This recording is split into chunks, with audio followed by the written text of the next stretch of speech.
Welcome back to the best division in football with your boys Awthentik and The Beard, the best television show not on TV. We got a super important week here, man, with some tough matchups for my team, the New York Giants, our team. Y'all know what it is.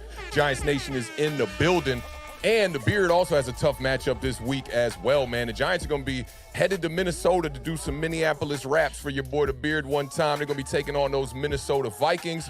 The Eagles are headed to Jerry World to take on the Dallas Cowboys with some big injuries involved in that game. Commanders are going to travel to the West Coast to take on the 49ers. And tonight, we have the Jaguars headed to MetLife to take on the Jets. So we got a jam-packed show. Don't forget about the trivia section. We are going to be giving away a beautiful Saquon Barkley patch card today, sponsored by Over the Years Sports and The Beard himself. The Pro Bowl voting is in. The Cowboys had 5 Pro Bowlers. The Eagles had 8 Pro Bowlers. The Giants just sent Saquon Barkley and Dexter Lawrence to the Pro Bowl, and the Commanders had 4 Pro Bowlers. They had a defensive tackle, Jonathan Allen, punter Tress Way. They had wide receiver Terry McLaurin, and special teamer Jeremy Reeves, who a beautiful, beautiful video came out of him, man, and how grateful he was for that reward. It just reminds me so much of like the things that you can learn from football, the morals that you learn from football. I actually tweeted out about that, but a real great thing for him. That's a good vibe, man. Love to see those good stories in the NFL. But without further ado, because we got to get the business here, man. I know a lot of people was tuning into that last show. I was giving the Beard a hard time. We're going to give them even a more difficult time today because they got that tough matchup against the 49ers. But I won't show them no disrespect on the intro. I got to bring in the best co-host in the country. And apologies for us being about a couple minutes late. I know Tom Coughlin would not appreciate that. He'd be sitting Awthentik right there on the bench one time. But let me bring in the best co-host in the country, the strong side to my left side, your brother, but more importantly, my brother. The Beard is in the building one time. What's popping, fam? Nothing much, man. You know, it's this has been a very tough prep for this show. You know, usually the last few weeks, you know, I've been off of victories and, you know, the tie, and I've been like, all right, like I know how we're going to do this, how we can win, and then like now it's like it's crunch time and we have a very tough opponent. So it was not as easy. The roadmap is not like, you know, left turn, right turn, straight for 25 miles. The road is a lot more bumpy this time around. So, but I did want to, you know, double down on the Pro Bowls. So congratulations to all the Eagles fans, Cowboys fans, Giants fans. I think mostly everybody's teams, you know, they were well-deserved spots. I think obviously there were a few people that we would have liked to have seen from our teams make it that didn't make it. But there's only an X amount of spots, you know, so I think it was pretty much well-deserving. I think the biggest takeaway for me from, you know, watching that video and the Jeremy Reeves thing is, you know, I also saw that really awesome comment on, you know, one of the short clips that you put up that you filmed from the game about how, you know, this kind of, you know, you inspired that individual to rethink the way that they talked about, you know, these wide receivers being Home Depot I'm glad you wide brought receivers. that up. That was Mike Gorga, I believe it is, who brought that up, and he was just like, you know, he was pretty much giving the wide receivers a little bit too tough of a time. And seeing that video really made him reconsider that. He commented on the play from Daniel Jones, but I think he was talking about the last stream. And then somebody else came in and chimed in about that too, man. I just told him, man, like, you know, we're here to learn from each other, man, and we're just trying to keep it as real as possible. I mean, like, we can't forget that these guys are NFL players. I had another conversation on Twitter that went something like that with a conversation about Dan Orlovsky and about how, you know, he was such a garbage quarterback that, you know, somehow that means that he can't really assess the game and he's kind of a little bit too arrogant. And I was just saying, man, you know, like these guys, they're all humans, man. We can't forget this is not a game of Madden. You know, people live their lives, and I think we shouldn't be attacking people's livelihood, especially when some of these players, especially, they're living out their dreams, you know, and you really saw that in the Washington Commanders clip there. I love how Tress Way wanted to stay, you know, for the meeting and be there for him, which I thought was kind of weird because Jeremy Reeves was kind of like, you know, it was a very sentimental moment, and he was, you know, kind of breaking down. You could see some tears were about to drop. And then you see your homie kind of pop out the closet on some, like, you know, you getting punk type of vibes when I was like, I wasn't crying, dog. You know what I'm saying? But it's a beautiful moment, man. Those are the things I love about football. It's just super important because it really does remind you, like, you know, how hard these guys do work. Like Jeremy Reeves, I'm sure most of you have seen, like, the cut, resign. Like, it's like a list of like 70 transactions of his career, you know, especially over the last, you know, year and a half, 2 years. So it's just, to me, it just really reiterates the fact of why I don't like to use suck, garbage, you know, and it really upsets me when people are like, these guys aren't playing hard, they don't care, and they're tanking, and this, and I'm like, that really reminds you that it's none of that, you know. Really, and then it's like, just these guys are really, you know, they're out there busting their ass to try and live their dreams, you know, like, so to me, it was super important. I just wanted to reiterate that fact before we got started. You know what I thought was awesome about it too is like when you think about these guys getting paid, you know, hundreds of thousands of dollars and in a lot of instances, millions of dollars, you would think that, you know, when they're just doing this to play a game, you would think it might be a little bit more like lackadaisical when they walk into the office. But when Jeremy Reeves walked in there, that literally looked like a kid, like an employee. But one of his first jobs, walking in to go see his boss, there was a lot of respect, mutual respect at that too. But you could tell they look at Ron Rivera like a father figure. The way that his whole demeanor was when he walked into that you know, to the office with Ron Rivera, and it's just a great moment, man. I love seeing stories like that, man. They really make you understand the human aspects of the game and also the things that you can learn from this game that translate over to real life. Exactly, and you know. Speaking of family, we do want to give a big shout out to the Awthentik and The Beard family. Each and every one of you that is with us right now, watching across multiple platforms from all over the world, Facebook, Twitch, Twitter, and of course, right here on YouTube. Don't forget to hit that thumbs up. We would not be able to do this without you all. So we're going to go ahead and say some quick shout outs to the lovely people in the chat, and then we're going to get right down to business and talk about this first matchup. Big shout out to JMO. Coach Taylor's in the building. Appreciate you stopping by as always. Hope dialysis is going well. Big Yam from Japan is in the building. International family, we appreciate you stopping by as always. Don't lie. No, not mine. Yeah, not yours. Big shout out to old man Rob. Appreciate you stopping by. Hope all is well, my man. And our guy, Michael Knight. Michael Knight in the building. What's good, fam? Big shout out to Michael Knight. Beige Boy is in the building. Big shout out to Beige Boy. Beige Boy found me. I forgot to reply to you, but I just remembered. Beige Boy found me on Instagram and tags me in a E40 Sprinkle Me video clip reel on Instagram. So big shout out to Beige Boy. Appreciate you. Thank you for joining us as always. Who else we got in the building? Sean G in the building. What's going on, Sean G? Great to see you as always. Appreciate you stopping by. Chris Peace is in the building. What's going on, Chris? What's going on, Chris? Our guy, speaking of E40, big shout out to Chris and Virginia who joined us during our tailgate for that I see what you very extremely cold game, you know. So big shout out to Chris Peace. Kai 001 holding us down for the Cowboys in the chat.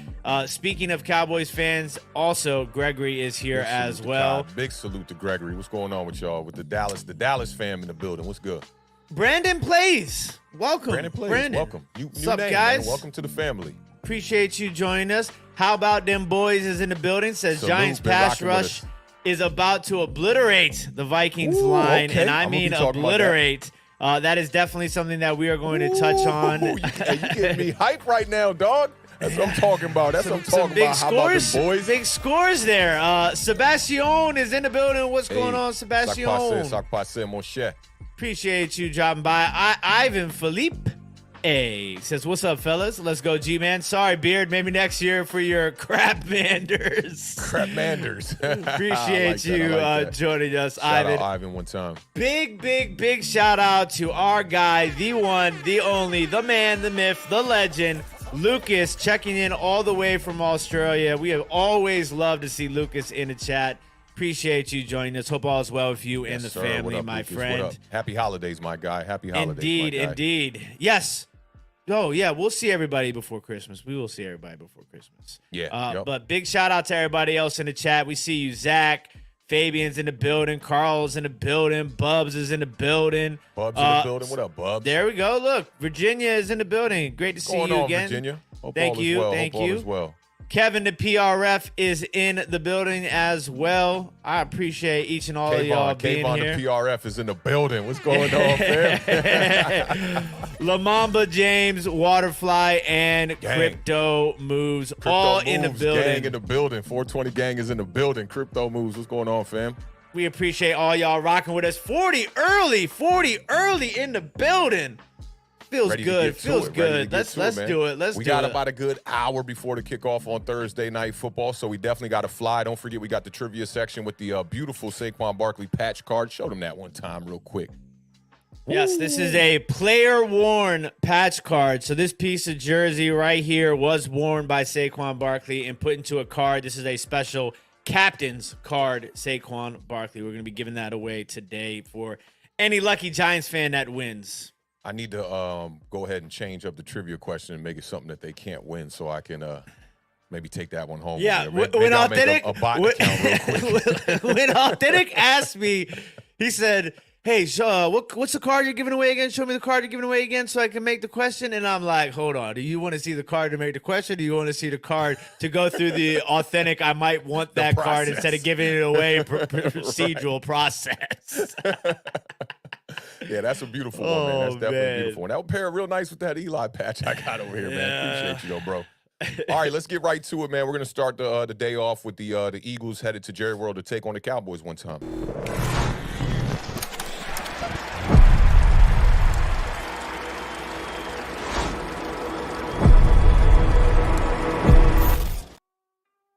All right, the Eagles 13-1 headed to Jerry World to take on the Dallas Cowboys, who are sitting at 10-4 after seeing some ugly football for the last couple of weeks. It's interesting that they're still sitting on a solid record of 10-4. Last week, the Eagles beat the Bears 25-20. I see you, Stash Gang. You getting that stash ready for that Gardner Minshew vibes. I see you. And the Cowboys lost to the Jaguars in overtime. The Cowboys were leading that game at the half 21-7. The Jaguars were 0-20 in their last 20 games versus the NFC with a point differential of negative 273. It was the longest non-conference losing streak in NFL history. I'm sure they're very, very, very glad to see that one come to an end. The last meeting between these two teams, the Eagles beat the Cowboys 26-17. That was earlier this season with Cooper Rush at the quarterback for the Dallas Cowboys, with Dak Prescott nursing that hand injury. It was one of Zeke's best games of the year, too. He had 81 yards on the ground on just 13 attempts, 1 touchdown.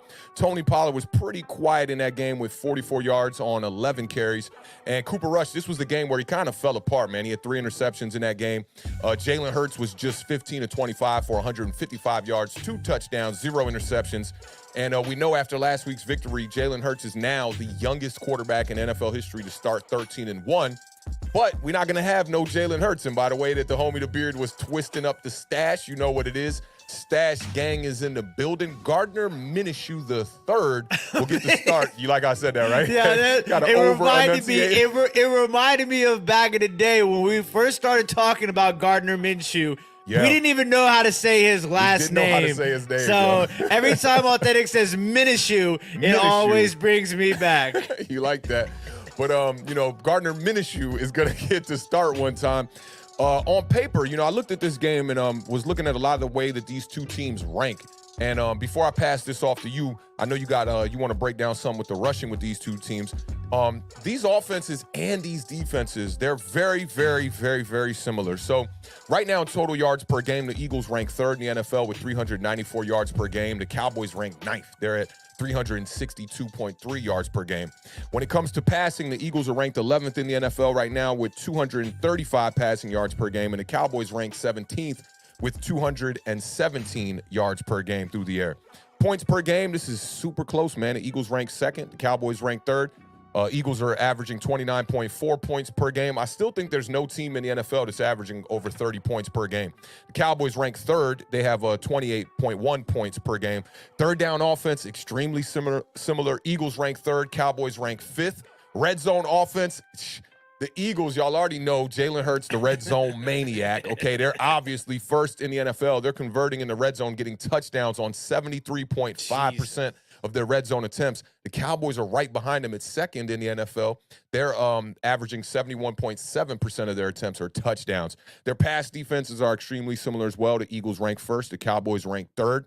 Third down defense, the Eagles rank 9th. The Cowboys rank 8th. Red zone defense, Eagles are tied for 10th in the NFL. They're allowing teams to convert 53.3%, and the Cowboys are 15th. They're allowing teams to convert 55.6%. So these two teams, they match up extremely well on paper. And I think when you remove Jalen Hurts out of the starting lineup and you supplement Gardner Minshew there, is going to make this game very close, I think more exciting than it would have been had we've gotten Jalen Hurts. I know a lot of people want to see Jalen Hurts go out here and do his thing, but I think the Eagles would have probably been the easier pick with Jalen Hurts in the lineup. Now, last week we talked about the Cowboys. The Cowboys, they had that game in the bag. The Beard called it. He said the Jaguars were going to get the upset. I said the Cowboys were going to go out there and they were going to cover. I believe that was a 16-point cover, a 16-point spread they had in that game or something crazy like that. No, it was big, but it wasn't that. That was the Cowboys-Texans matchup. How much was this last one? Last one, I think was it was only like 6.5 or 9. Was it somewhere just in that? between. I thought it was a double-digit spread. I could be wrong on that. It might have been 10. I thought it was double digits. Somebody maybe could look that up for us. But the Cowboys, they got outscored in that game 33-13 in the second half in overtime. So you're looking at an extreme defensive collapse, 4.5 last week. So you're looking at a big defensive collapse last week, against the Jaguars. Now, I talked about this on the last show. Dak Prescott, he started off so good. He was 15 of 16 for 137 yards, 2 touchdowns in the first half. And then he ended up throwing the 2 interceptions in that game. It was his 9th interception since returning, the most in the NFL during that streak. And he finished the day 23 of 30, which don't sound that bad for 256 yards. But 3 touchdowns, the big 2 interceptions, the interception late in overtime, which ends up turning into a pick 6. I don't put that one on him. We talked about this too in the Beard, the guest with Taylor Heineke having the most turnover-worthy plays. He was dead on the button for that one, so we got to give you one of those. And Dak Prescott, man, a lot of his turnovers are not on him, so he's not having a lot of turnover-worthy plays. But they did get the running game going. A lot of it through Tony Pollard, who was averaging 3.9 yards per carry. Zeke was averaging 3.6. He did have the 1 touchdown, but 16 carries for 58 yards. I think Zeke Elliott's going to have to ramp it up. CeeDee Lamb, who was a Pro Bowler for the Dallas Cowboys, big game last week, 7 receptions for 126 yards. He was averaging 18 yards per reception. The Cowboys are going to need a lot more of that in this game. It's a good thing that Jalen Hurts is not there. I think that helps out their defense. But before I give my score prediction, I do want to hear that comparison with the rushing statistics that you had. And what other, what else you see in this game, looking forward to this matchup. I mean, listen, there's only really one thing that matters in this entire game, and that is Gardner, the magical mustache, Minshew. Okay? No Heineke magic.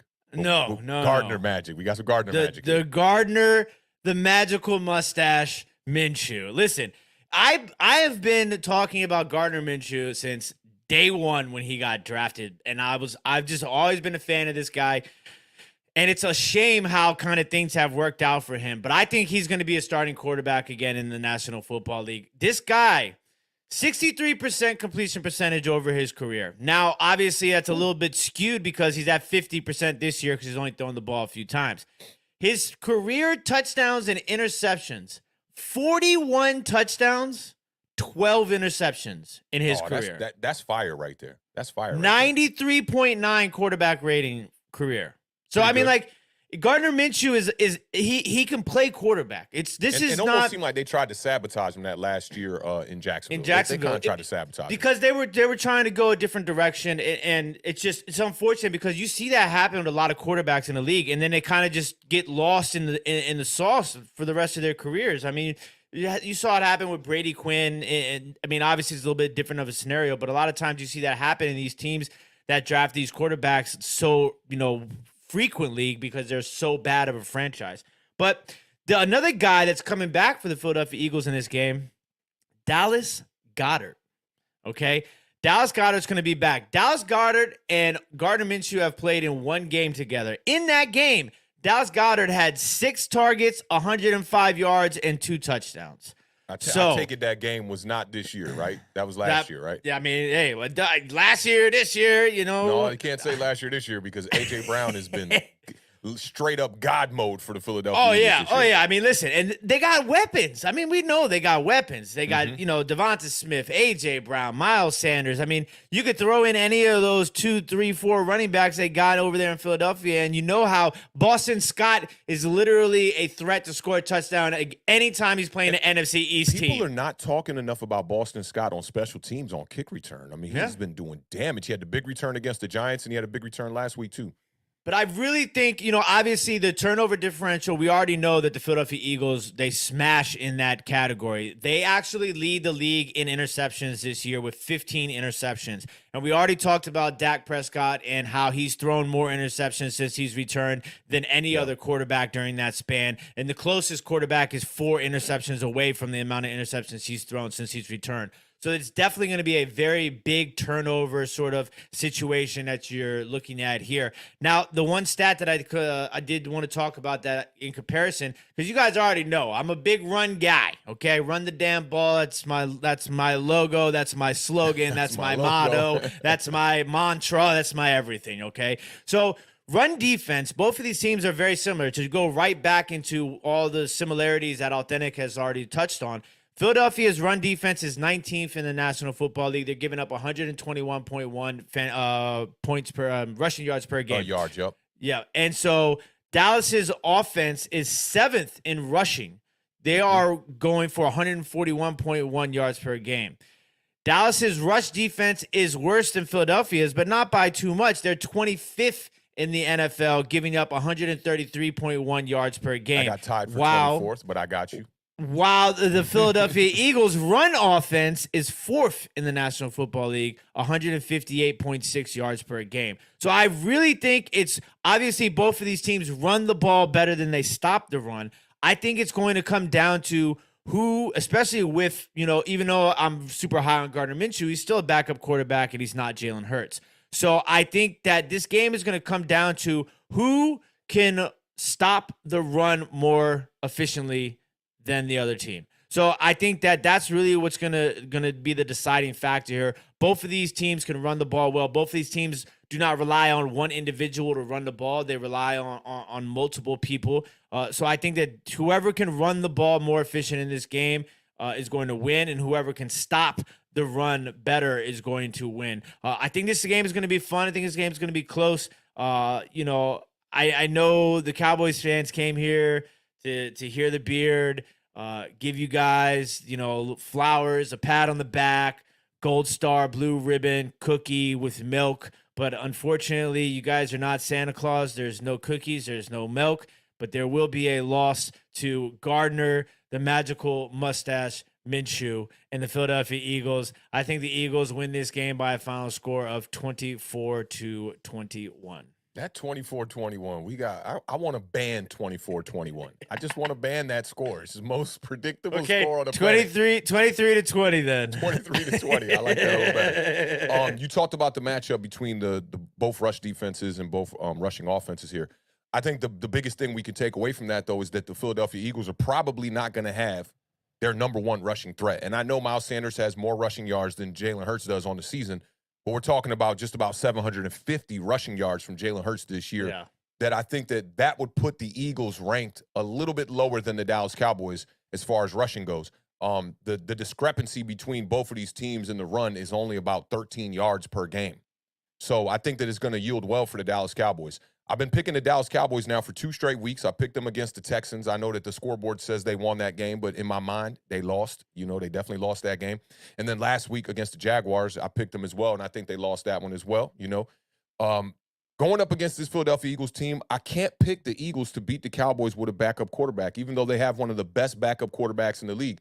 And I don't think anybody in the chat, I don't think none of the family pulled up to see you pull up with some one-day grown flowers. I don't think they expected that. They knew you was going to come here and try to find a way to, backdoor pick the Philadelphia Eagles to win this game, even with Gardner Minshew. But you talked about it. Whatever team runs the ball better in this game is probably going to win this game.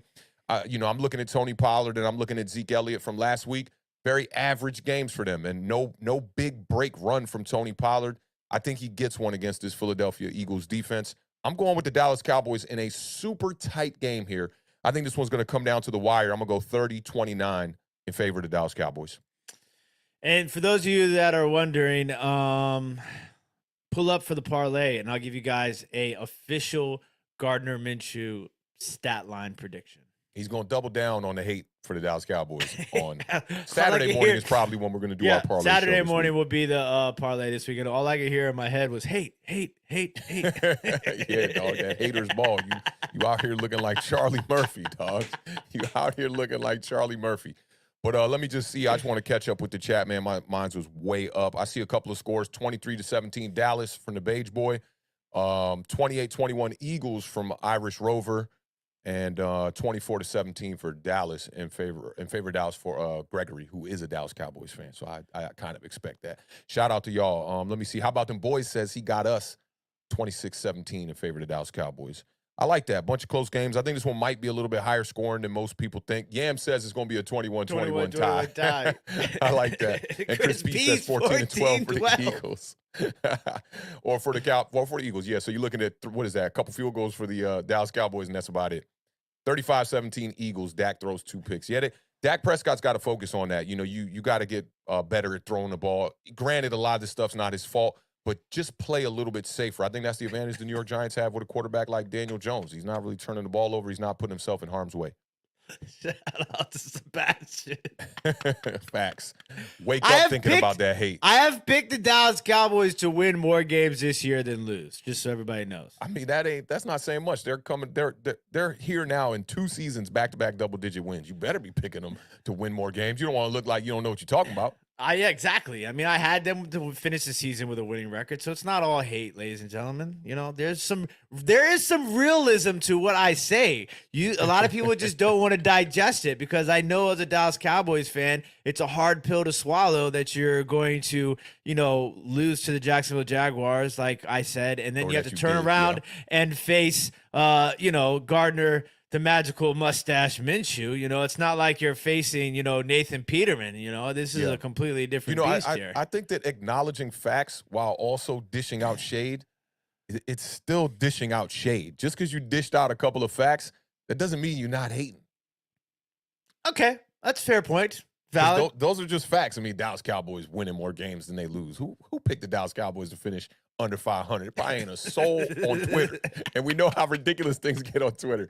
But let's get into this matchup with your Commanders, man, headed to the West Coast to take on them 49ers, man. It's going to be a tough one for y'all.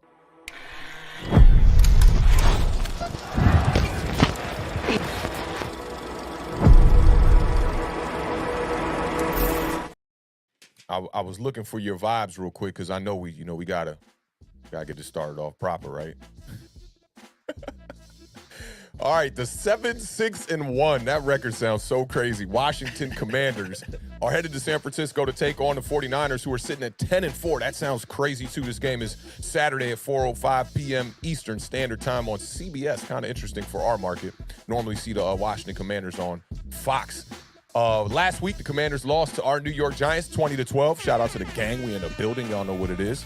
49ers beat the Seahawks 21-13. I think that gives y'all a little bit of room to kind of see what the game plan could be like, what this roadmap going to look like to try to beat the San Francisco 49ers. Last meeting, Washington beat the 49ers 23-15 on December 13th, 2020. Washington is 6-2 in franchise history on Christmas Eve. That yields well for you guys as well. But the Niners are definitely on a streak here. The Niners have won 7 straight games while allowing 17 points or fewer in every one of those games. San Francisco has outscored their opponents by 16.6 points per game during that winning streak. That's crazy, because the Giants could barely score 16.6 points per game, period. The 49ers neither can Washington. I know. It's terrible for y'all and for us. Offensively, we've been struggling. Now, the 49ers' only longer winning streak when allowing 17 points or fewer in every game came in 1984, when they did it 8 straight games on their way to their 2nd Super Bowl title. The 49ers have intercepted 15 passes and allowed 13 passing touchdowns on the year. The previous time they finished the season with more interceptions than touchdown passes allowed was way back in 2011. That's a nugget right there. Mm-hmm. The Commanders are now 5-2-1 since Taylor Heineke became the starter. The Beard told us on last episode he's looking for Carson Wentz to come in here and relieve Taylor Heineke of his duties one time. Heineke did complete his longest pass of the season last week, 61 yards to rookie Jahan Dotson. Dotson's been playing some really good football, too. He had a career-high 105 yards receiving, and he caught a touchdown pass from Heineke against the Giants. Wide receiver Terry McLaurin's been balling out as well. He's the first player in franchise history to eclipse 1,000 receiving yards in 3 consecutive seasons. That hasn't been done for the Washington franchise since 1996 by a wide receiver I'm not familiar with, or a pass catcher that I'm not familiar with, Henry Ellard. I'm not too sure about. I don't know who that was. Now, the Commanders are expected to get Chase Young back. He will make his season debut after 13 months of missing time here with the torn ACL. They're also expected to get back Benjamin St-Juste after he had the ankle injury that held him out for a couple of games as well.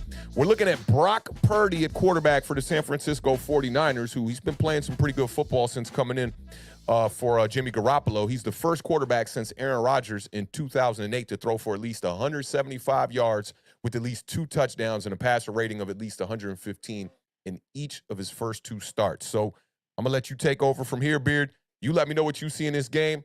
You cue me up when it's time to go to the roadmap. I know we're going to run the damn ball, but what are we talking for this game?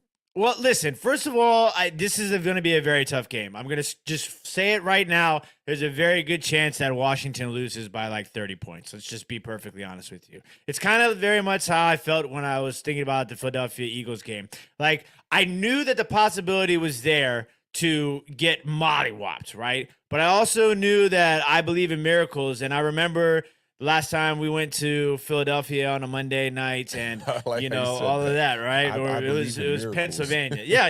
Listen, you got to believe in you got to have a little bit of. It's Christmas, It's a miracle on 49th Street against the 49ers. 34th, 49th? It's 34th, but we're playing the 49ers. Yeah, there you go. Shout out to now listen, for those of you that don't remember, last time we played the 49ers was also against we were underdogs, and it was against a backup quarterback, and that backup quarterback was taken down and by a man who was chasing not Steve Young, but is going to be chasing Brock Purdy. So Chase Young had his only touchdown, I believe, against the 49ers in that game. There. Yes, Young, listen, Chase. Listen, and you know who else we got back? I don't. Yeah, there we go. There we go. I got one more. I don't drink alcohol, but it is pretty darn good to have a glass of gin and Saint Juiced back in the building today. So I'm excited to get these guys back. Now I am a little upset because we have to keep our eye out on it. Does not look like Cam Curl is going to be playing this game, and that is critical, especially against a guy like George Kittle, because we already know our linebackers are not the best when it comes to coverage. But, I mean, this San Francisco defense is absolutely insane. They're number 1 in scoring, giving up only 15 points a game, which doesn't really bother me much because we don't score 15 points a game. So it's not like we have to change our offensive plan to adjust to that. So we'll be fine there. Okay? They have the number 1 rushing defense in the National Football League. They're only giving up 74.7 yards per game, which is absolutely insane. But the Washington Commanders, they got a defense themselves. Number 4 defense overall in the National Football League is the Washington Commanders, okay? They are 12th against the run, they are 8th against the pass, and they are 9th in scoring, okay? The turnover differential is going to be pretty something that's you're going to have to keep your eye out on here, okay? Obviously, the 49ers turnover differential is +7, Washington -2. Now, Taylor Heineke is going to be the starting quarterback to start this game, so I'm going to ride with Taylor Heineke until he either wins the game or he gets pulled at halftime for Carson Wentz, and Carson Wentz has to come in and win the game for us, okay? Now, I'm going to say one thing before I get into the roadmap, okay? The one thing I'm going to say is this game is going to have to deal a lot with coaching, okay? Because, listen, there's sometimes you're going to come to a realization, you have to face the facts in life that I might be good at what I do, but there's somebody that's always going to be better or more hungry than what I do. That's just sometimes you're going to run across somebody who's just better than you. And that's going to be the case in this game with, Bosa and Leno. So they just need to realize that early and figure out a way to scheme and plan against that, okay? Because that's what a lot of this is going to be coaching. When you're just going up against a better team, you have to rely on your coaching staff to put your players in the right position for them to do what they have to do and execute to win the game. So I think a lot of this is going to come down to coaching. I'm hoping that, Scott Turner doesn't abandon the run early. If it's not working in the beginning, that's okay. You're going against the number 1 run defense in the National Football League. You're just going to have to grind it out, and I'm going to tell you exactly why right now when we get into the roadmap. Yeah, you get on the freeway. What? No, turn right. Get out of the lane. No. Okay, get in position. Just get out the lane.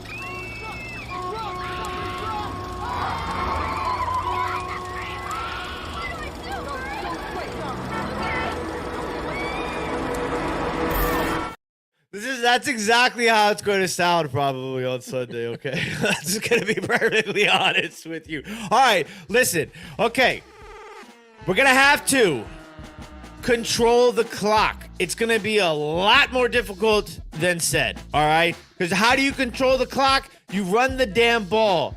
You got to run the damn ball 40 times. It's going to be difficult because you're going against a team that is the best run defense in the National Football League. All right? You're going to have to win on defense. Okay?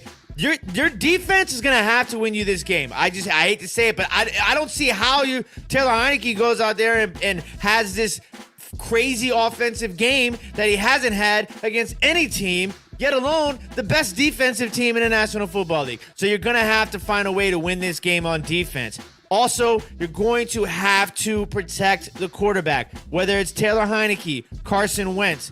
They have to find a way to protect him. That means you're going to have to scheme. You're going to have some really good blocking schemes, whether it's running backs, tight ends, to help these offensive linemen. Okay, and if you run the ball more than you pass the ball, that's also going to help these offensive linemen, because that doesn't mean they have to drop back every 5 plays to try and, protect the quarterback against this ferocious San Francisco 49ers defense. And the other thing you're going to have to do is you're going to have to take advantage of opportunities.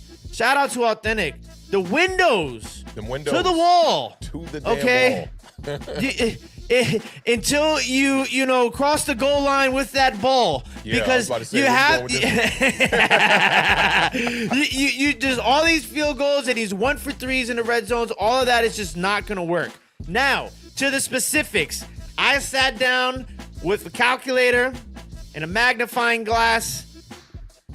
I burnt the midnight oil and I found the algorithm to beating the San Francisco 49ers, okay? So, the San Francisco 49ers have lost 4 games total on the season. In those 4 games, they have 3 common denominators in those losses, all right? The one first common denominator in those losses is the amount of sacks that defense has, okay? The defense have only gotten 1 sack, 2 sacks, 4 sacks, and 2 sacks. In all of their losses, the most sacks that they had was 4. But they averaged 2 sacks. They averaged 2 sacks in their losses. So as long as you can only allow 2 sacks to the San Francisco 49ers, that is 1 check mark to win, okay? Then, interceptions. In each one of the San Francisco 49ers losses, they have thrown at least 1 interception.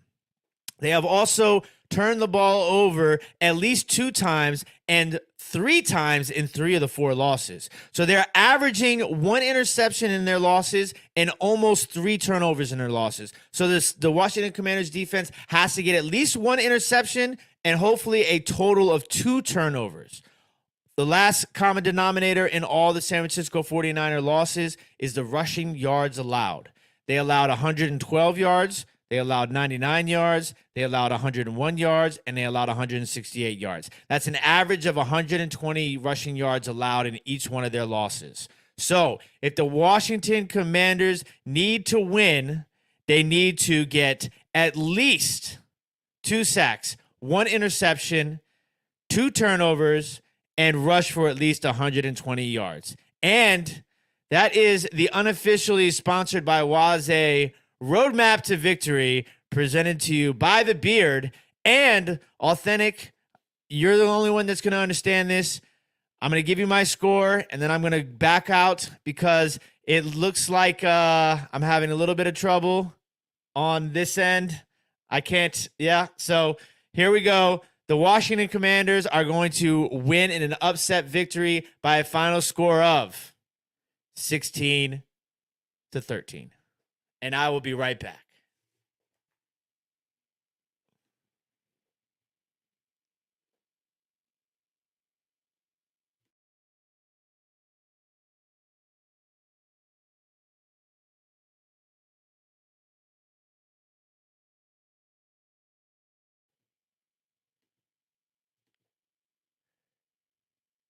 You're muted. No, you're muted and you're muted. Oh, I am. Thank you. Appreciate that. Okay, so I'm good to go. I'm here. Got you. Good stuff. I was about to say, beautiful. Thank you. Chat, thank you for letting us know that too. That's major. It wouldn't take as much time. But what I was saying was, so, and I don't even know why that had me muted. That's on StreamYard. But I think it's more important that Taylor Heineke doesn't turn the ball over. That's what I think is more important. The 2 turnovers, you can win a game without forcing 2 turnovers. You can't have 2 turnovers. And Taylor Heineke's been a turnover machine pretty much throughout his whole tenure this year with the Washington Commanders. Every game that he's thrown 2 touchdowns in, he has at least 1 interception except one game. And it was the first matchup against the New York Giants where Taylor Heineke probably had his best game outside of, completion percentage was still pretty good. He was around 65%, 275 yards, 2 touchdowns. His rating was 101. It's his highest rating of the year. And let's not forget about the 4th down conversion that he had. 4th and 4 in his own territory. He dug them out of it and got the game-tying drive for y'all to, send that one to a overtime game, 2020 tie, whatever you want. It was a victory for y'all in my eyes. That's how I look at it. So I think it's more important that Taylor Heineke doesn't turn the ball over, especially when you're going up against a guy like Nick Bosa. Nick Bosa, he's a dog right now. Bosa, he's the 5th player in the past 30 years with back-to-back seasons with at least 15 sacks. So you talk about a model of consistency. Nick Bosa is definitely that. And I think defensively for you guys, you got to stop the run. But we can't go without talking about who you got to stop. You got to stop Christian McCaffrey. CMC has been balling out since he went over to San Francisco. I believe that was week 8. He has 7 touchdowns now in 7 games with the San Francisco 49ers. He's averaging 116.9 yards from scrimmage. So you definitely got to find a way to stop him. And I'm going to talk about some more offensive weapons from the San Francisco 49ers. George Kittle has definitely emerged, especially with the injury to Deebo Samuel. Deebo Samuel is going to be out for his second or third consecutive week, I believe it is. And now Kittle had 4 catches for 93 yards and 2 touchdowns last week. You saw the old Kittle last week on that touchdown where he's just shoving people out the way like, man, I got somewhere to be. Get out my way. Finds his way to the end zone. And 3 of his 6 touchdowns on the year have came in games when Deebo Samuel is out of the lineup. So for me, I agree with you on most of those points there. This is a tough matchup for the Commanders. I don't think this is one of those games that they have no shot in, right? If your defense comes out here and you can limit the 49ers and you can limit the mistakes offensively, I think that's very important. Yeah, the Niners are really good at stopping the run, but the Commanders are one of the better rushing teams in the league. And I think you're starting to see that on the back half of the season on the back of Brian Robinson, who's really emerging now. He made some complaints this past week in his press conference. And I think he did it in the most professional possible way you could do it. He said, I can't call the plays pretty much. I'm out there trying to do my best job, but it's not a problem for me to just mention that we all aren't doing our job, including the coaches, and kind of said the coaches would agree with him. Nobody really had a problem with it. I think he's got to find a way to get the ball more and maximize what he does when he gets the touches to make it easier on Scott Turner to be able to give him the ball. And revisiting that game, I think you were right on a lot of points about abandoning the run when you're down by 2 scores. I know you hamper on that. You're like, you cannot stop running the ball when you get down 2 scores. 3 scores even, you say keep running the ball. And I think y'all should have kept running the ball, although you did see some success in the passing game in the 3rd quarter, which really got y'all back in the game. I do think that made it difficult for Scott Turner. In this game, it's going to be about balance. Commit to that run. Don't abandon it early. Find a way when the window opens to maximize those opportunities. To me, this game is really on Taylor Heineke. You got to have a bounce-back game here. If he can come out here, throw 2 touchdowns, no mistakes, put up over 200 yards, I think the Commanders have a chance. If the 49ers weren't just defeating teams the past 2 weeks the way that they have been with a backup quarterback, I'd probably pick y'all to win this game. But I'm going to take the 49ers in this one. I think it'll be a pretty close game. I'm going to take the 49ers. I'm going to say 28. I'm going to say 26-20 49ers. I mean, listen, if we scored 20 points, that's almost a victory in itself, man. But yeah, we got to win this game. It's a must win. It's going to be a 4:00 game, so I'll be able to watch you guys play at 1:00, and then Washington will be playing the same time Dallas and Philly play, so I'll keep my eye on that Minshew box score while Washington is hopefully running all over San Francisco. We shall see. We shall see. I'm just looking at some of y'all scores here and how many times y'all have scored under 20 points, and it's about half y'all games. About half y'all games. Y'all how many games? 20. How many games under that with Taylor Heineke too? There were 2 early in the season, and then the Bears game. Bears was Taylor Heineke, or no? Was it the last game with Wentz? That was the last game with Wentz. Yeah. Yeah. So with Heineke, You have one,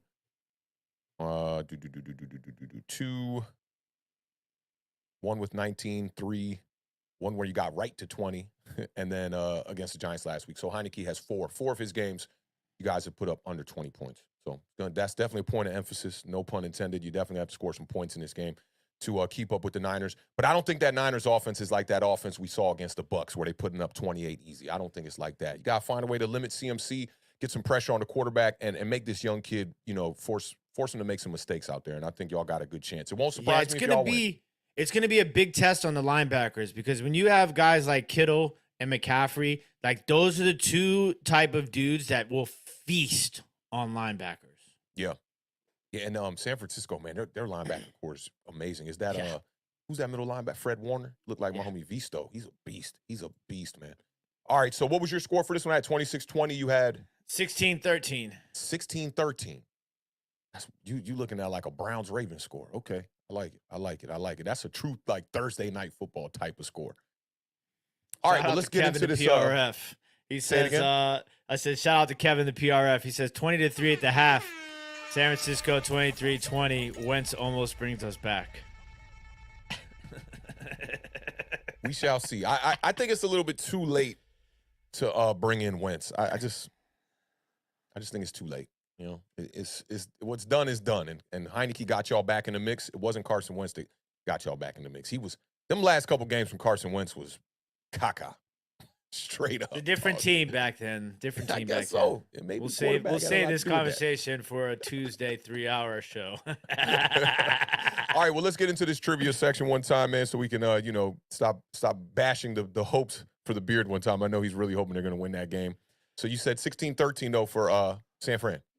No, for Washington, 16-13. Man, you smoking that pack. We still smoking that Washington pack. I can't believe you picked y'all. You desperate. You're desperate. You're definitely desperate. I am. We have to win. I mean, I came up with a formula. I emailed it to Scott and Ron. I said, hey, guys, this is the algorithm. That joint went straight to the spam box. You already know. Shout out to all y'all in the building. All right, so let's get to it. We're going to do this trivia segment one time. Somebody's going to take home a Saquon Barkley patch card. We're going to try to fly through this real quick, man. So get y'all thinking caps on. Get your Google fingers ready. It's time to get this popping one time. Here come them jazz flutes one time. And remember, ladies and gentlemen, it is the first person that answers that we see in our chat, which may look different than what you see on your chat due to different internet speeds and lags. So the only way to make it fair is to go by what we see first in our chat here in StreamYard. That's facts. This one definitely stumped the Beard a little bit when I tested this trivia question out on him during our pre-meeting one time. All right, we're going up against the clock here. We got about 25 minutes left to talk about the New York Giants and talk about the Jaguars at the Jets tonight. So today's trivia question is, this New York Giants player has the most fumbles in franchise history. We'll keep our eyes on the chat, give y'all a little bit of time here, and see who comes in with the winning answer. I love it when we do this because it just like all of a sudden there's nothing, and then all of a sudden it's like 37 answers all at once. It's crazy. Okay. Whoa. Here we go. Oh, yeah, just updated 100 of them. Ooh, I see I see a winner. I want to verify that in the private chat.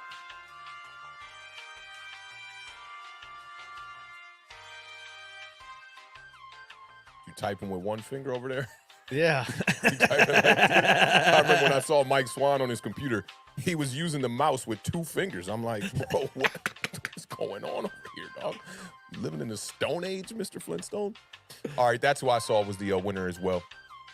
All right, so let's give y'all the answer here one time. This one was a pretty surprising one. A couple people in the chat got this one. Eli Manning has the most fumbles in Giants franchise history with 125 fumbles. I was telling the Beard about this when I was creating this graphic. I was like, I got to get a picture of Eli Manning where he's running the ball so it looks like he's a running back. So it's kind of a trick question here. And today's winner is the homie Yam in Japan one time. Big shout out to Yam. I know Yam is a Commanders fan. Yeah. Yam, you can reach out to us either on Twitter at Awthentik or at Tim Walk on Water 2. We also have the Logan Thomas signed mini helmet. Definitely reach out to us. I guess Do you it's your want- choice on this one. Yeah. Yams. You can either have the Virginia Tech Logan Thomas autographed mini helmet, the Saquon Barkley card, or a Washington Commanders card that is not shown right now. So it's your choice. Just let me know on Twitter, and we'll send it your way. Definitely make sure to reach out to us, Yams. Congratulations on the W one time. Our and salute first to Washington everybody. winner. Did Kevin the PRF didn't win one time? No. That's our first Washington winner. First Washington And he got it on winner. Giants Trivia. That's what's good. But we got to fly here, man. We're up against the clock here, so we're going to move into this next section. We're going to talk about the Giants headed to Minnesota to take on the Vikings. Let's work through some Lions. Dominate. Be big dog, man. Let's win it. 9, 2, 3. 1, 2, 3. Shout out that man Dexter Lawrence one time out there getting the Giants prepared and ready. Now, the 8-5-1 New York Giants are headed to Minnesota to take on the 11-3 Vikings, man. They definitely balling out. A lot of people talking about the Vikings are still frauds and whatnot, but you are what your record says you are. Last week, the Giants defeated the Commanders 20-12. The Vikings had a 33-point comeback against the Colts. It was the largest in NFL history, and they won that game in overtime, 39-36. Minnesota clinched the NFC North for the first time since 2017. What's interesting about if the Vikings are frauds or not, the Vikings have a point differential of only +2. That's extremely interesting. But the Vikings' offense and weapons are definitely the real deal. I think the Giants do have a shot because Washington, their weapons are the real deal as well. We held Terry McLaurin to 70 yards, Curtis Samuel to 44 receiving yards. Jahan Dotson did have 105 yards, and all three of them combined for just one receiving touchdown. I think we're going to need to do better than that, force some turnovers in this game, and buckle up in the red zone on defense. Quarterback Kirk Cousins passed for a career-high 460 yards and 4 touchdowns last week. He needs one passing touchdown to become the 5th player ever with 25 or more touchdown passes in 8 straight seasons. Kirk Cousins is balling out. He only needs 182 passing yards for his 7th career 4,000-yard season. Now, and this is what's crazy is Washington, y'all are still searching for a quarterback. Hello, had Kirk Cousins right in your bag, and we're like, freed him like he was a bird coming out the cage. I don't know what y'all was thinking. Probably the worst situational franchise tag in all of NFL history, but that's neither here nor there. Running back Dalvin Cook had a season-high 190 scrimmage yards last week. He had 95 on the ground and 95 in the passing game. We all know the number one guy the Giants going to have to shut down is Justin Jefferson. Tied his career high last week with 12 receptions. He also had 123 yards and had his 7th touchdown catch of the season. He leads the NFL right now in receptions and receiving yards, and is the 3rd player ever with 1,600 receiving yards in consecutive seasons. Can't forget about KJ Osborne. He had career highs last week as well. He had 10 catches and 157 yards in week 15. That was against the Colts. Now, I want to talk about the Giants' weapons. The Giants' weapons are not as bad as people think they are. We all know about Saquon Barkley. The big dog closed out the game last week with runs of 12 yards, 14 yards, and 15 yards, which led to a 50-yard field goal from Graham Gano to put the Giants up 20-12. That ended up being the game final score against the Washington Commanders. Last week versus Washington, he had 18 attempts for 87 yards, kind of got back to his normal ways. His 6th game with at least 120 scrimmage yards. He had 74 rushing yards in the second half. So for me, one of my keys to victory is Brian Dable. We got to get Saquon Barkley going early and often. Again, I'm asking for it. There are a couple things I've been asking for about a couple of weeks here that the Giants offense has not delivered on. That's one that I'm not going to pivot and change my stance on. Saquon Barkley needs more touches in the first quarter and the first half. We need more touches from Saquon Barkley. Darius Slayton, he's come to life as well. He had 5 receptions last week. Darius Slayton has 50-plus receiving yards in 4 of his past 5 games on the road. Slayton needs 69 receiving yards for his 3rd career season with 700 or more yards. So quietly, Darius Slayton is showing y'all that he can compete to be a number 2, number 3 wide receiver on his team moving forward, even if we do decide to go out there and get a number 1 wide receiver. The other guy I want to talk about is Richie James. People been, ragging on my man Richie James one time. They talk about them 2 fumbles that he had against the Seattle Seahawks, but this guy's been Mr. Reliable for Daniel Jones, if you ask me. 42 receptions on the year on 52 targets. He's got 403 yards, and he's got 3 touchdowns this season. Those are all career highs for him. So I look for him to be, more of a security blanket in this game. I know y'all saw the couple of plays I posted from Isaiah Hodgins and from Richie James on our channel this week. If you haven't seen those, they're very quick plays. Go ahead and check those out, man. Great play, great 4th and 9 reception from Richie James, and a great 3rd down conversion from Isaiah Hodgins. Isaiah Hodgins has been balling out. I'd look for him to just get better and better and better as we approach the playoffs. Now, the Giants' defensive line, you know, I'm hoping that they didn't waste their best game of the year against the Commanders, which we really didn't quite need it like that. And I hope we save some gas for this game against the Minnesota Vikings. Kayvon Thibodeau's coming off his biggest game of the year. 12 tackles. He had the strip sack, scoop, and score. And he had 3 tackles for loss. So I'm just hoping that Kayvon is not, worn out. I'm hoping that he definitely saves some gas for this game. Dexter Lawrence, he had his 4th career forced fumble last week. Has a career-high 6.5 sacks on the season. And this week, the Minnesota Vikings are going to be without center Garrett Bradbury, their starter. They're going to be putting a backup center out there against Dexter Lawrence. My man has got to feast against this backup. Leonard Williams has been back as well. He's been balling out. He had 3 tackles last week, 1 quarterback hit. You could see the hustle from Leonard Williams all over the field. He has 6+ tackles in 2 of his past 3 games on the road. So the Giants know how to play on the road. I'm looking for this defensive front that's really coming to life. And I think the number one reason why this front has came to life is because of Azeez Ojulari, who's been the glue for this front for the New York Giants. He's got 4.5 sacks in 5 games this season. He has a forced fumble in 3 of his past 4 games. And he also has 12.5 sacks in 22 career games. This dude is the guy. I like to call him the glue for this front because he makes everything work. You saw Kayvon Thibodeau kind of gave him a nod in that press conference after the game, and he talked about how when everyone is working well, then it yields well for a good game from Kayvon Thibodeau.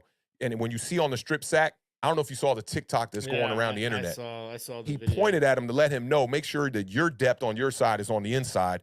I'm going to take the outside lane. And Taylor Heineke really had nowhere to go in that one. Now, this is one thing that I want to change a little bit, that I want to pivot off of, one of my keys to victory that's been pretty similar the last couple of weeks, but I want to change this one up. Daniel Jones does not need a huge game for the Giants to win. And I've been saying that for the past 2 weeks because I think I felt the magnitude of the moment. And I wanted my quarterback to go out there and have his biggest game and his best performance in his biggest, brightest spots that he's been in since he's been in the NFL. I just think Daniel Jones just got to do what he does. Last week, he was 21 of 32 for 160 yards. That don't sound like much, but most importantly, Daniel Jones is taking care of the ball. And he had the 0 sacks last week. I know we want to go to that. The quick passing game was really a reason for that. And getting Ben Bredesen back in the lineup. You saw it on Saquon Barkley's touchdown, the 2 blocks from Thomas and from Ben Bredesen just made that open up, just parted the sea for that, and Saquon Barkley walks right in. Now, Daniel Jones, that was the first time that he hadn't been sacked in a game in 19 consecutive games, dates all the way back to October 10th of the 2021 season. My thing is like this, Daniel Jones, just do what you do. Don't turn the ball over. Be safe, be smart. Take the risk when it's there, right? Use your legs. Rely on Saquon Barkley to set you up for manageable 2nd and 3rd downs. And when the window opens, just go right through it. Don't try to do anything extraordinary. Rely on this defense to do what they do. There's no way the Giants are going to have a shot in this game if the defense doesn't show up. So for me, play sound football on the offensive side of the ball, right? Take care of that ball. Milk the clock. Do what we do with this running game.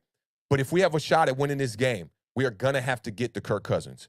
You got to get some sacks on Kirk Cousins in this game. There's no way if you leave Kirk Cousins coming out of this game with a clean jersey, there's no way the Giants are going to win this game, because if you allow him to just sit back there and pocket pass all day with these weapons that he has, and I didn't even mention Adam Thielen, I didn't even mention T.J. Hawkinson.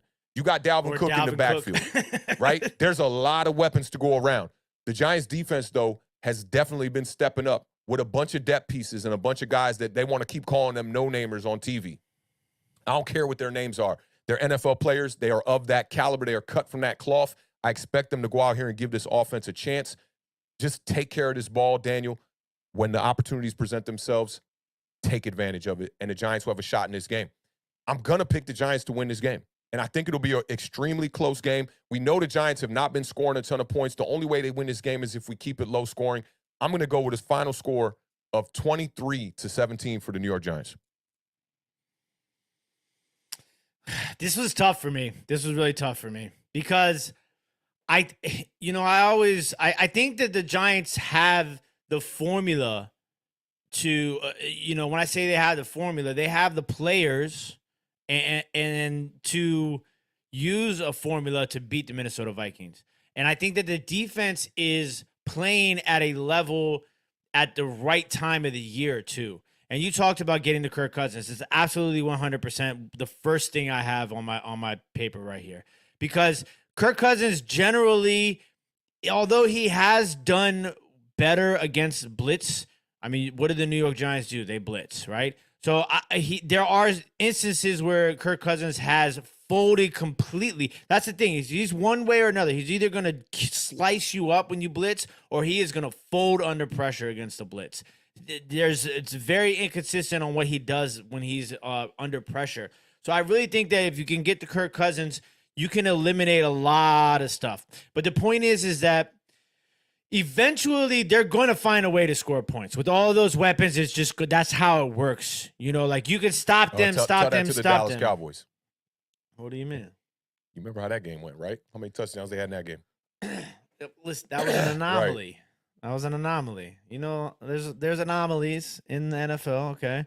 But, you know, against a team like the Giants or Washington, you know what I'm saying? These average, below average teams where it's like, if you don't do what you said, take advantage and score when you stop them, when you force a turnover, those are the moments that you have to grab by the neck and really do it. Because if you don't, then those opportunities are going to be few and far between, and you're going to end up losing because you didn't capitalize on that turnover. You didn't score a touchdown when you were on the 10-yard line. You know, those sort of situations are going to really come into play here. And I think that the Giants can control the clock, which is how you keep that offense off the field outside of getting pressure to Kirk Cousins, obviously. You're going to have to score points against this team because there's a chance that Justin Jefferson can – I mean, they scored 33 points in 2 quarters, a quarter and a half. You know what I'm saying? Defense, against a good defense. According to the Beard.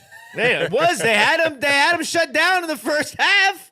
You know what I'm saying? They had 3 points in the first half. So it's a crazy situation. The Vikings don't really run the ball very well, even though they do have Dalvin Cook.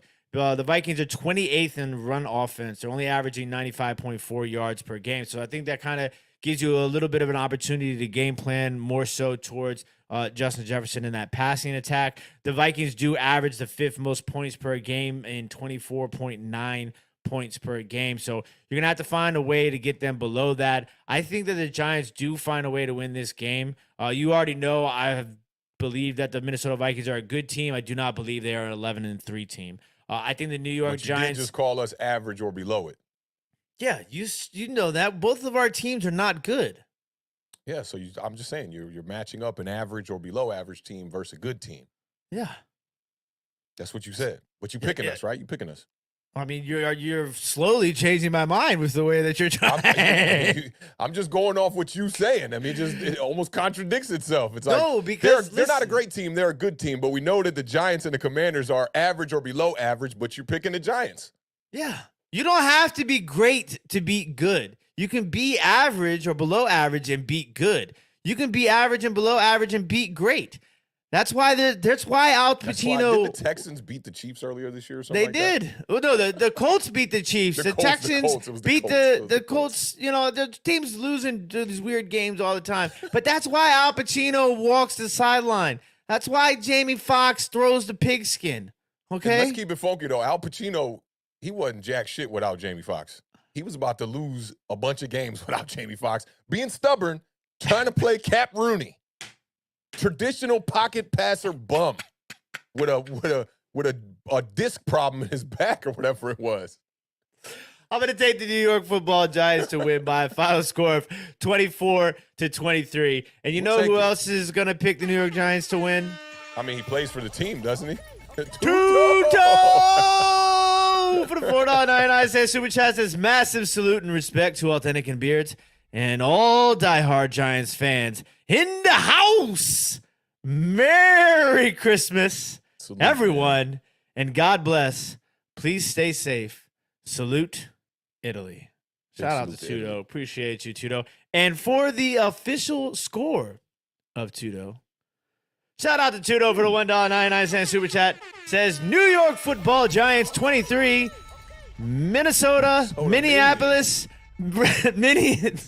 I like that. The Minnesota Minions 17. Congratulations, New York Giants fans. Tudo has given you guys a final score of 23 to 17. Appreciate Shout out that, Tudo, man. We appreciate you supporting the channel, my brother. That goes a long way for us, man. Definitely appreciate that. Shout out to homie Adam Costas one time in the building too. Well, can they stop Dalvin Cook? I'm gonna give you a one-word answer. Yes.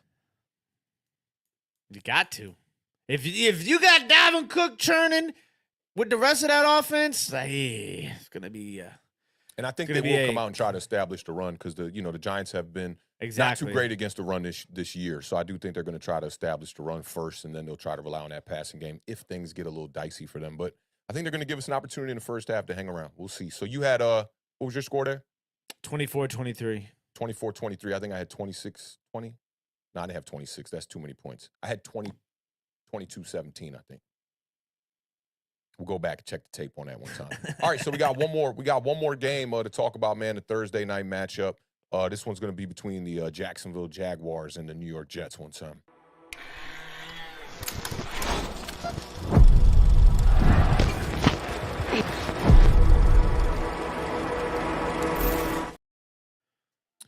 All right, man. The Jacksonville Jaguars, man, they're hot right now. I believe they're 6-8 on the year. The Jets are 7-7, both trying to battle for a playoff spot here. This one is tonight at 8:15. Kickoffs in about 7 minutes here on Amazon Prime. It says the Jaguars favored by 1.5. I thought they'd be favored by a little bit more than that. I think the Jets are actually favored now by 2.5. The Jets jumped up. That's crazy. Yeah. That went from 1.5 to 2.5 for the Jets. I ain't picking the Jets. I'm gonna let y'all know right now. Last meeting, the Jets did beat the Jaguars 26-21 on December 26, 2021. That one was at MetLife. Last week, the Jaguars beat the Cowboys in overtime. The Jets lost to the Lions 20-17. Jacksonville has lost 4 of its past 5 games on Thursday night. These are some interesting Thursday night nuggets I pulled here. But the Jaguars head coach Doug Peterson is undefeated in Thursday night games. He's 6-0. The Jets have lost their past 4 games on Thursday night football, so I don't know which way this one's going to go. This a lot of losing on Thursday night football with a winning coach for the Jacksonville Jaguars, so I guess I'll lean that way. The Jets are on a 3-game losing streak, and that's definitely damaging their playoff hopes right now. Trevor Lawrence, man, he's been extremely great these past couple of weeks. Lawrence has 8 games with a passer rating over 100 this season, the most in franchise history. He's tied with Cincinnati's Joe Burrow and the Eagles' Jalen Hurts for second in the league right now. Last week, he had 3 touchdowns to Zay Jones. He was 27 of 42 for 318 yards, 4 touchdowns, 1 interception. He was only sacked 1 time on a day with a QBR 59.8. And Travis Etienne really came to life in that game. He had 19 attempts for 103 yards, 5.4 yards per carry. So I'd look for them to rely on the run early and see if that can lead them to a victory. And if not, then they'll just rely on Trevor Lawrence. Now, quarterback Zach Wilson, the number 2 overall selection last year, will start his second straight game in place of the injured Mike White. He had a up and down kind of return last week. He was 18 for 35, but he did throw his second 300 or more yard game. He had 317 yards, 2 touchdowns, 1 interception. I think if I'm a Jets fan or if I'm the Jets coach, the plan here will be get the ball to Garrett. Garrett Wilson has been definitely balling out. He set a franchise rookie record with 67 receptions and 966 yards receiving. Both of those lead all rookies this season. Wilson, he can become the first Jets player with 1,000 yards receiving since 2015 when 2 receivers did it for the Jets. You want to take a guess real quick who those 2 receivers are? Lavernius Coles and Santana Moss. Brandon Marshall and Eric Decker. Both had over 1,000 yards in 2015. I thought that was pretty amazing. The Jets defense needs to keep them in it as well. I think that's very important. The Jets defense has been playing extremely well. They have a league-leading 97 quarterback hits this season. And according to Pro Football Focus, that man Sauce, he definitely been dripping that Sauce Gardner on these fools one time. He leads the NFL in overall coverage grade, opponent's reception rate, receptions allowed, and opponent yards allowed, and yak. He leads all categories. The Jets have held opponents to under 300 total yards 9 times this season. That's number 1 in the NFL. I think it's going to be a close matchup. You know, I really wanted to pick the Jaguars to lose last week, and then I would have picked them easy to win this week. Zach Wilson on Thursday night. Do I want to really pick the Jets? Beard, give me your score prediction and what you got for this game. Let me think Okay. Listen, it's gonna be nasty. That's why I had to go, to Tim's Weather Center and get an update. It looks like 9 p.m., 45 degrees, 73% chance of rain, 87% chance of rain moving forward the rest of the night. So it's going to be raining all game. I'm going to go... This is so tough. Give me the Jacksonville Jaguars 13-10. Now, did you confirm the Jets are favored? How the hell are the Yeah, Jets they are favored 2.5 points. I'm taking the Jets. Vegas got to know something. I'm taking the Jets in this one, a close one. I'm going to go 21-20, New York Jets one time. Big shout out to Irish Rover for the $10 super chat. Says, Merry Christmas and Happy New Year to all in the chat. Awthentik and The Beard, I hope your channel continues to grow in the new year. Beard, I love your sweatshirt. Go Fighting Irish. Hey. Go Fighting Irish. We actually turned in we had one of our recruits flip unexpectedly and did one of those whole hat malfunction things.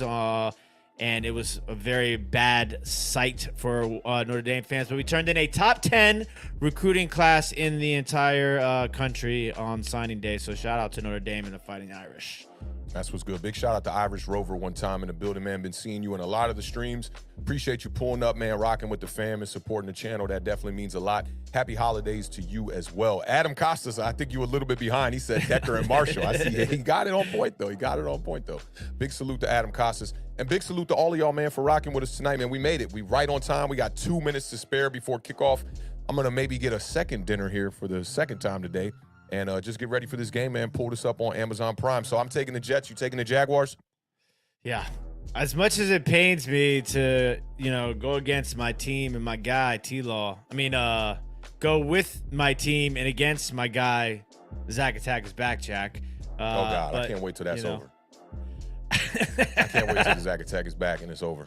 This might actually be a fun game, to be perfectly honest with you. Both these teams, there's some talent out there, man. Wide receiver position. You talked about, Garrett Wilson. Yep. Then obviously Zay Jones, Christian Kirk. They're good running backs on both sides. 2 young quarterbacks.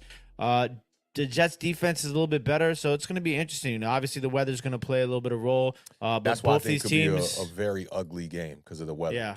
Both these teams need a win, so it's going to be a fight to the finish. That's for dang sure. And then it's Thursday night football. We know how that can go sometimes. That can be extremely ugly. Thursday night football, you get a good 10-12. I remember y'all Thursday night game against the Chicago Bears where you absolutely got lucky. What was that, 12-10, 12-8 or something like that? Like a high baseball score. It was a big shout out to everybody who pulled up, man. We're going to get y'all out of here with a minute to spare. Kickoff is about to happen here.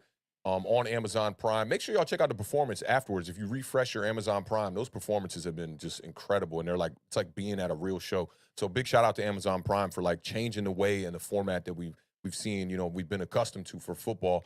But y'all know how we end definitely a Saturday parlay for sure. And y'all know how we end every show here, man. Keep raising that bar. Keep living those dreams because the universe flows in Technicolor and surround sound. Rest in peace to the podcast GOAT, Combat Jack, one time, man. It's been 5 years since we lost Combat Jack as of our last show, which was on, Tuesday. So rest in peace to Combat Jack, man. Another Sac Passe Mon Cher, one of my Haitian homies one time, looking down on us, man, making sure they're Awthentik in the Beard. Do it up big. Y'all know what it is, man. Enjoy y'all football tonight, man. Thursday night football. Best of luck for those of y'all that are still involved in fantasy playoffs, too. Make sure to pull up on us on the parlay. Saturday, we're changing up the schedule this week because we got more games on Saturday. We'll be here Saturday at 11 a.m. Eastern Standard Time. Until then, y'all be good, man. It's been love. Appreciate all of y'all in the chat, man. Shout out to the gang. Shout out to the fam. Y'all know what it is. Enjoy y'all football. Peace.